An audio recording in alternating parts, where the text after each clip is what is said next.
નમસ્કાર dear YouTube family, સ્વાગત છે આપનું આપણી આ યુટ્યુબ ચેનલ ભાવેશ મકવાણા ન્યૂઝમાં। તો બધાને જય શ્રી કૃષ્ણ, જય માતાજી, હર હર મહાદેવ। તો મિત્રો, આજની તારીખ એટલે કે 14/5/2025। તો ગુજરાત પેન્શનર્સ માટે બિગ અપડેટ ટુડેમાં આજે આપણે વાત કરવાના છીએ। 18 મહિનાના ડીએ એરિયર્સને લઈને ખૂબ સરસ મજાના સમાચાર સામે આવ્યા છે મિત્રો। તો હજી થોડીવાર પહેલાં જ એક મોટી જાહેરાત કરવામાં આવી છે। તો આપણે વિડીયો બનાવીને તમને માહિતગાર કરીએ છીએ, એટલે વિડીયો તમે અંત સુધી જોઈ લેજો। અને જો હજી સુધી આપણી આ ચેનલને તમે સબસ્ક્રાઈબ ન કરી હોય તો ડેઈલી આવી જ માહિતીઓ મેળવવા માટે આપણી આ યુટ્યુબ ચેનલને અત્યારે સબસ્ક્રાઈબ કરી લેજો દોસ્તો।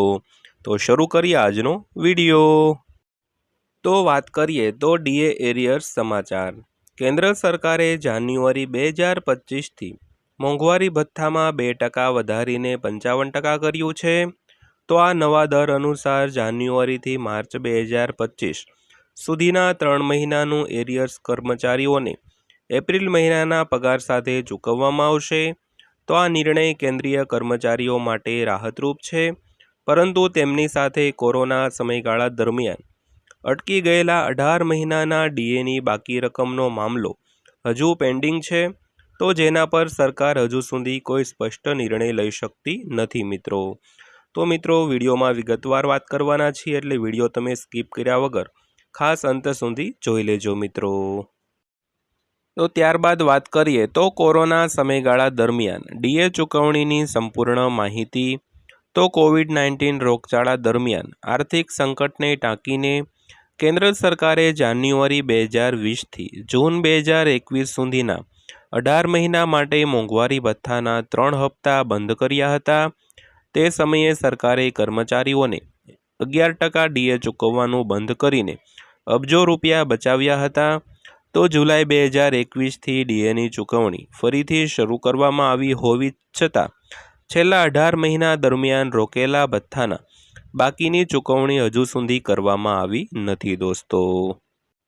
તો નેશનલ જોઈન્ટ કાઉન્સિલ ઓફ એક્શનના વરિષ્ઠ સભ્ય અને ઓલ ઇન્ડિયા ડિફેન્સ એમ્પ્લોઈઝ ફેડરેશનના જનરલ સેક્રેટરી શ્રી શ્રીકુમારના જણાવ્યા અનુસાર 18 મહિનાથી ડીએડીઆરની ચૂકવણી માટે લડાઈ, જે કોરોના સમયગાળા દરમિયાન બંધ કરવામાં આવી હતી, તે ચાલુ છે। તો આ અંગે national council of staff site દ્વારા કેબિનેટ સચિવને પત્ર પણ લખવામાં આવ્યો છે। આ ઉપરાંત આ અંગેનો વિગતવાર અહેવાલ પણ નાણાં મંત્રાલયને સોંપવામાં આવ્યો છે મિત્રો। તો બીજી બાજુ સુપ્રીમ કોર્ટના ચુકાદાને ટાંકીને કેન્દ્રીય કર્મચારી સંગઠનોએ પણ સરકારને સુપ્રીમ કોર્ટના એક મહત્વપૂર્ણ નિર્ણયને ટાંક્યો છે।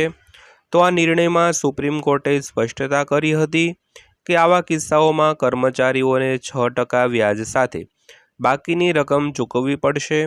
તેમ છતાં સરકાર આ મુદ્દે કોઈ નક્કર પગલાં લેવાનું ટાળી રહી છે, જેને કારણે કર્મચારીઓમાં નિરાશા વધી રહી છે મિત્રો। તો ત્યારબાદ વાત કરીએ તો કુલ બાકી રકમ રૂપિયા 34,402 કરોડ છે।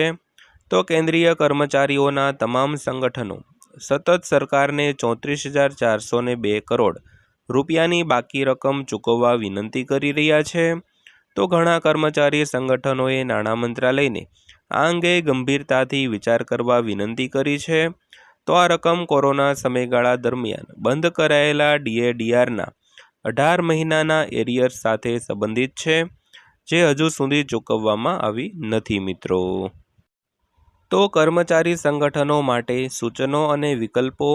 શ્રી શ્રીકુમારના જણાવ્યા અનુસાર કર્મચારી સંગઠનોના વડાઓએ સરકારને 18 મહિનાના બાકી ચૂકવવા માટે ઘણા વિકલ્પો સૂચવ્યા છે। તો આમાં એક જ વારમાં બાકી ચૂકવણીનો પણ સમાવેશ થાય છે। જો કે હજુ સુધી સરકાર તરફથી કોઈ હકારાત્મક પ્રતિસાદ મળ્યો નથી, જેને કારણે કર્મચારીઓમાં અસંતોષ વધી રહ્યો છે મિત્રો। તો કેન્દ્ર સરકારે સ્વીકાર્યું છે કે કેન્દ્રીય કર્મચારીઓના સંગઠનો દ્વારા બાકી ડીએની બાકી રકમની ચૂકવણીની માંગ કરવામાં આવી છે, પરંતુ સરકારનું કહેવું છે કે એરિયર્સ ભરવા માટે હાલની શરતો વ્યવહારુ નથી। તો નાણાં રાજ્યમંત્રીએ સંસદમાં એમ પણ કહ્યું હતું કે કેન્દ્ર સરકારની રાજકોષીય ખાધ હજુ પણ એફઆરબીએમ એક્ટમાં નિર્ધારિત સ્તર કરતાં બમણાથી વધુ ચાલી રહી છે મિત્રો। ત્યારબાદ વાત કરીએ તો કર્મચારીઓની નિરાશા અને આગળનો માર્ગ.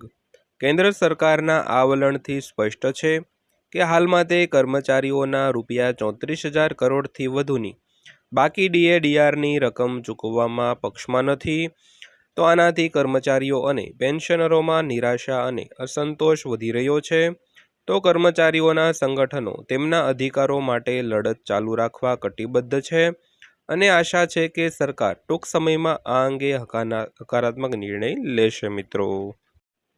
ત્યારબાદ અંતમાં વાત કરીએ તો રાહ હજુ ચાલુ છે. જો કે કર્મચારીઓને એપ્રિલના પગાર સાથે જાન્યુઆરી 2025થી ડીએમાં 2% વધારાનો લાભ મળશે.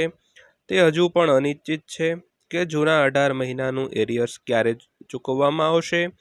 તો કર્મચારીઓના સંગઠનો તેમની માંગ પર અડગ છે અને આશા રાખી રહ્યા છે કે જ્યારે આર્થિક સ્થિતિમાં સુધારો થશે ત્યારે સરકાર તેમની કાયદેસરની માંગ પર વિચાર કરશે મિત્રો. તો મિત્રો આ હતી આજની માહિતી પસંદ આવી હોય તો વિડીયોને લાઇક કરજો અને આવી જ માહિતીઓ રોજે રોજ જોવા માટે આપણી આ ચેનલને સબસ્ક્રાઈબ પણ કરી લેજો મિત્રો. તો ફરીવાર પાછા મળીશું એક નવા વિડીયો સાથે નવી માહિતી સાથે. ત્યાં સુધી સૌને જય હિન્દ, વંદે માતરમ.